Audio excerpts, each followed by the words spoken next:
Albert Breer's the Monday morning quarterback, but he works every morning, including Tuesdays, and he joins us now, the senior NFL reporter. Okay, what's the headline today? What's the headline going to be coming out of the owners' meetings? Well, today it's going to be the Olympics. Tomorrow it'll be what happens with the tush push and playoff seeding. I think the Olympic thing is going to sail through. And I think that there's a lot of big picture things that the owners are thinking about there.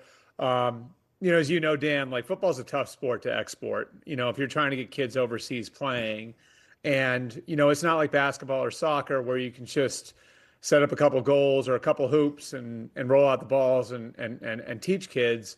There's a lot of infrastructure that goes into building it up, and trying to legitimize flag football has been the NFL's way of trying to get around that. And, they're trying to make it a varsity sport, and high schools here. It's a way to engage young girls and try to get them involved. And obviously now overseas, it's a lot easier to bring the flag version than the tackle version overseas. So that's an initiative that's been a longstanding one for the league. And I think they're probably going to vote things through. It'll get interesting when we figure out who actually would go. But I think they'll vote that through today. And then tomorrow, the tush push is going to be voted on. And I think that one, the commissioner of the league office really want to get that through. Whether or not it winds up winning the vote, I think is up in the air. My guess would be they push something through, but they have adjusted that. The Packers proposal has been significantly adjusted over the last 24 hours. And then you have the playoff seeding thing, which at least feels to me right now like more of they're setting the stage for 2026. I don't know that after only having a handful of teams supporting it in March that they're going to be able to vote that through tomorrow. What role do the Eagles play in the tush push? They've been pretty aggressive in fighting it. Howie Roseman stood up at the owners meeting in March and basically said, like, if you say this is such a dangerous play, I want to see the injury data. And there really isn't injury data. And what the chief medical officer of the NFL said to the room was, we haven't had major injuries, but when we have one based on the posture of the quarterback on this play, it's going to be catastrophic. And it's interesting because that's one argument. And then teams that are for banning it, it's a different argument. It's not a football play. It's a rugby play. So, like the Eagles have been steadfast in feeling like they're being targeted here, and feeling like this is only an issue because they've gotten so good at it, and they think it's a bad precedent for the league to set when one team gets really good at one thing and it's deemed unfair that now you can, find a way to get it taken out of the game. At the same time, if you go back to 2004, there was a rule on the books that prevented all pushing and pulling of offensive teammates. And that got repealed for reasons that had nothing to do with what Philly's doing. The reason why was because downfield blocks had become harder to officiate, and delineating whether or not, an offensive player was blocking a defender or pushing his own teammate across, a line to gain, a goal line, whatever. So it's complicated. There's a lot that's going into it. Again, the Eagles were vocal in March, and they've certainly, been on the phones over the last few days too, and trying to make their case to other teams that'll be voting tomorrow. Let me go back to the Olympics, because I said that I get what the NFL wants. They want expansion, and they're not going to do expansion where you're playing pro football around the country or around the world and having NFL teams in different cities. How do you grow football? You grow football with flag football, because all you need is really a football and, a field to play on. They want to compete with soccer, globally. They want to compete with basketball globally. You get boys and girls playing. I'm all for all of that. Varsity sport, all for that. I just don't get the gimmick of, we got one player who will represent Team USA who's an NFL player. Who cares? Yeah, and I don't know. I mean, and I'm skeptical that it's gonna even work that way. Can I tell you a personal story on this one, Dan? Sure. So back when I was in college at Ohio State, we were in a fraternity league, and we had a bunch of us played high school football, and we wound up winning our fraternity league, right? And we won our fraternity league by playing, like running football plays. So then, we kind of we're like, well, what happened? What would happen if we entered this Nike Elite League, right? And so we got our freaking doors blown off playing in this Nike Elite League. And what we found out in doing that was like this flag league, like it wasn't like football. It was a different sport altogether. There were laterals and pitches, and and it had nothing to do with size and strength. It was just it's a different thing altogether if you're really doing it. So, like I understand the concept of putting NFL players out there. I just wonder if the juice is worth the squeeze. You know what I mean? Like, okay, like so you get a little more attention on it by putting NFL players out there, but are they the best players in the world at that specific thing? If you're giving people 5 years to train for this, are you saying like an NFL player will be ready in a month to go and compete? And if I'm a team, like I look at that and say like that's when a guy's getting ready for training camp. So instead of, getting ready for the rigors of an NFL season, he's going to be doing something completely different than preparing for tackle football. I, it's complicated for all of those reasons. And I think the risk here would be, are you just turning this into a freak show? You know what I mean? Like, it's just like, okay, like come watch the 250-pound tight end go out and play against a bunch of 180-pound guys from France. You know what I mean? Like, is that what we're doing here? And is that good for the long-term viability of flag football as a sport? I don't know. I think those are all questions that are worthy. And I don't know one way or the other. I'm not saying I have all the answers, but I think those are all viable questions. Talking to Albert Breer, the Monday morning quarterback, joining us from the owners' meetings. The Brock Purdy contract. Yeah. A lot of times we get the final number and we go, wow, but then you break it down and you get guaranteed money. I know there's a no trade clause in there. What was the strategy on both sides here to get to this number? So I think there were three comps that they were working off of. Because the one thing that the Niners established right away is we're not going to be breaking records here. Like that can't be the goal of this negotiation. And so, Purdy's side then basically came back at him and said, okay, like, well, then we need strong guarantees. We need strong structure. As a guy who was once Mr. Irrelevant and, with the Niners' history of being able to win with different quarterbacks, I think what Brock Purdy really wanted here was affirmation. Like, this contract shows that I'm going to be your guy for the foreseeable future. And there aren't like all these trap doors that'll allow for you to get out of the contract. And so, the three comps that they had worked off of were Jalen Hurts, Tua Tagovailoa, and Jared Goff. And I think the one that they came closest with was Goff, where you have, a team that's a winning team in Detroit, where you have a quarterback who's a really good player, who's got a lot of good players around him. And, the quarterback in that case, Jared Goff in that case, wasn't consumed with taking every dollar off the table, but he wanted to know that he was going to be the Lions quarterback going forward. And so I think those were the comps. And I think when you look at it, when the full details come out, we'll see. My sense is that like about 176 million is going to be virtually guaranteed, and this contract will reflect you can bank on Brock Purdy being the quarterback for the next 4 years, so 2025 through 2028. So the Niners do a deal that in this environment is reasonable at $53 million per year, and Purdy gets his assurances that he's going to be their guy going forward. Should we extract anything more than what we probably already have with Caleb Williams and his father and the story that's coming out that they were going to try to blow up the draft because he didn't want to go to the Chicago Bears? Yeah, two things. Number one, I would say it's a tough look for Matt Eberflus and Shane Waldron and the guys who were on the staff last year. I mean, it sucks because I think for those guys, they're going to have to answer those questions now. Like, if they have to interview for another job, what do you think the first question is going to be? You mean you didn't have your quarterback learning how to watch film? What was going on there?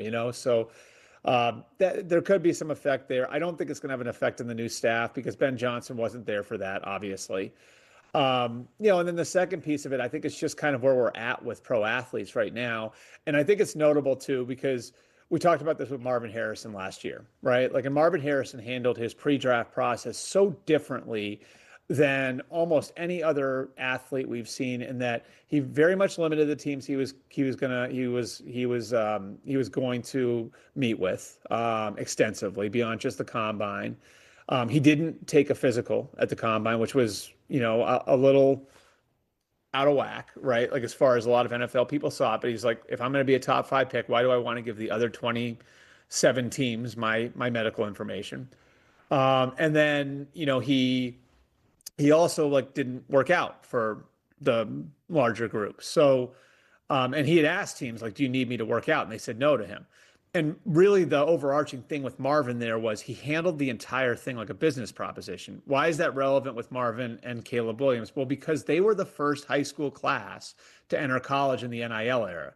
So these guys have legitimately been businessmen since they were 18 years old. It's the first group that came out of high school into the NIL era. I thought that was notable with Marvin, and I think it's notable here with Caleb.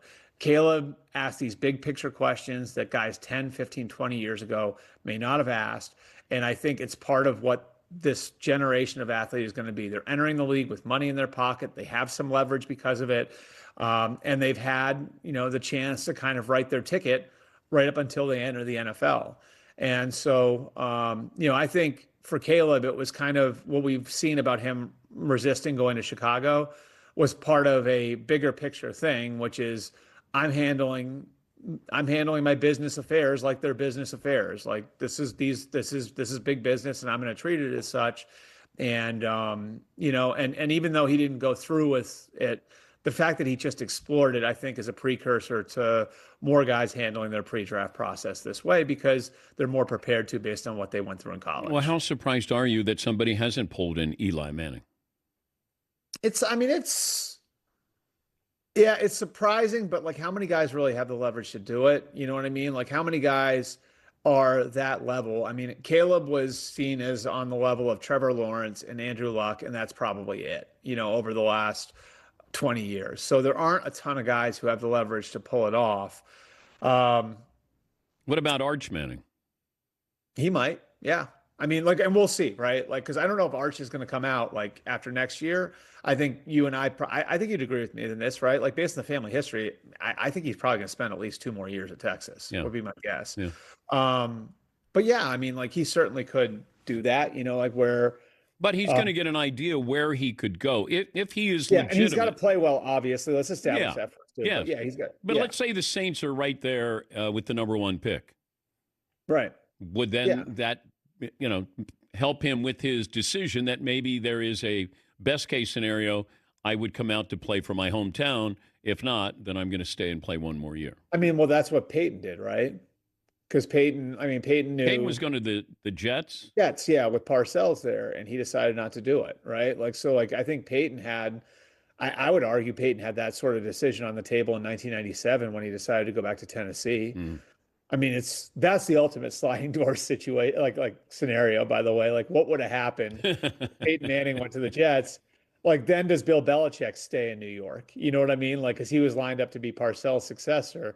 Like, how many things are different if Peyton Manning comes out in 97? But yeah, I mean, I think that like he'll certainly, I would think based on how everything's been handled over the years with that family, that they will weigh everything. Now, I think the interesting part about the decision that Arch would have to make if he plays at that level this year would be the history of quarterbacks that only start 1 year is not very good. Only start 1 year as collegians. There's this, some teams look at it as this threshold that you have to get past is 25 starts, right? You want to have 25 starts in college. And the history of guys who have more than 25 starts is much better than guys who don't. Arch isn't going to be there at the end of this year. He'll be short of that at the end of this year. So how beneficial does how good does the situation that the NFL team's presenting that has the number 1 pick, if he plays that well, how good does that situation have to be to supersede what might statistically be best for his development? I think those are the sorts of questions you'd be asking. And I think they'd be asking those questions too. When do you think we'll get clarity on what the Cleveland Browns are doing at quarterback? I have to think it's going to be hard for them to run a 4-man competition in camp. because you have to get the rest of your team ready because of the rules. There's only so many opportunities you get with your first offense out there. You've got to prepare the other 10 guys in the huddle to play football, to play offense in 2025. And so you can't just endlessly have this quarterback derby going on. So I would think my guess would be they have to at least get a read on it over the course of the next 5 weeks, 6 weeks in OTAs and mini camp, and allow that to sort of guide them as far as how good a shot every one of those guys has at winning the job when we get to the summer. Where it's like at least in their heads narrowed down a little bit, where they're giving the best opportunities to the guys who have proven themselves the most. So, it's funny too, like, because I thought about this and like, it's like, well, Joe Flacco could just, because he was there 2 years ago, he could just, give up some of the reps so the other guys could get it. Do you think Joe's going to sign up for that, Dan? Like, I mean, like, he wants to start, so it's like, Tommy Reese is the offensive coordinator. He wasn't there 2 years ago. So if you're Joe, do you want to give Kenny Pickett and Dylan Gabriel and Shedeur Sanders all of these reps with the new coordinator that you're not getting, that might give them a leg up in the competition, which could end up could wind up leading to you losing your job. Like, I don't see that being, I don't see that being the best course of action for Joe Flacco either. So it's definitely complicated in a lot of different ways. And I do think more so than in a normal quarterback competition, because there are four of them, they have to get a read on this and have to have an idea of what the pecking order might be coming out of the spring. And then I would think you probably are on the second or third preseason game, are making a decision on your starter.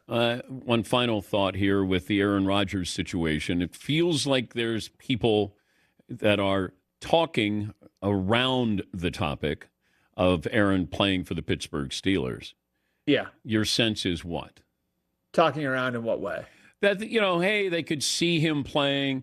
There's no news here that maybe he's got some personal things he needs to take care. I mean, he didn't want to go to camp. He had something else. So. Yeah. So let me give you the logic on this. I think I've been able to ascertain based on some stuff I know and then some stuff I'm projecting out a little bit. I think the personal stuff is legitimate. I would say we should all respect that, of course. And I think the second piece of that is, if you sign him in April, if you sign him on April 1st and you say, okay, Aaron, you go take care of your personal stuff. Well, then you've basically signed up for the entire spring, both you and Aaron being overcome with when's he showing up, when's he showing up, when's he showing up. Get to the offseason program. Where's Aaron? Where's Aaron? Where's Aaron? Then that starts again when you start OTAs. It starts again when you get to minicamp. And so do you want to sign up for that where it's just hovering over your team? Or do you say, okay, you go ahead, you take care of your personal stuff, and we'll push the deal over the goal line when you're ready? I think that's sort of the tack that the Steelers have taken. Is there risk involved? Yeah, he could change his mind. You know what I mean? Or there could be an injury somewhere, or who knows? But I don't think the contract's going to be an issue. I don't think the relationship. I don't think there's any issue there. I think all that stuff's taken care of. And now it's just when Aaron's ready to sign, and I think he'll be a Steeler. We'll see what happens. Play nice there at the owners' meeting, okay? I'll try my best. Sometimes I'm not good at that, but I'll try and do it for you, Dan. How about that? Have you been yelled at by an owner recently? Recently? When's the last time? Normally when an owner's pissed at me, it comes through some sort of conduit. It happened in the fall. Somebody wasn't very happy with. It was actually like a couple people came at me for my portrayal of an owner, but I'll just say it wound up all being true. And what I find in these situations, Dan, is that they get upset at you in the moment and then give it a few months and they'll admit you were right. So it was the Patriots, huh? Wasn't the Patriots. You might have the conference right, though. There you go. Okay. All right. Fair enough. Could be the Jets. Yeah, never know. Could be the Jets. He's Albert Breer, Monday Morning Quarterback. Thank you, Albert. All right. Thanks, Dan.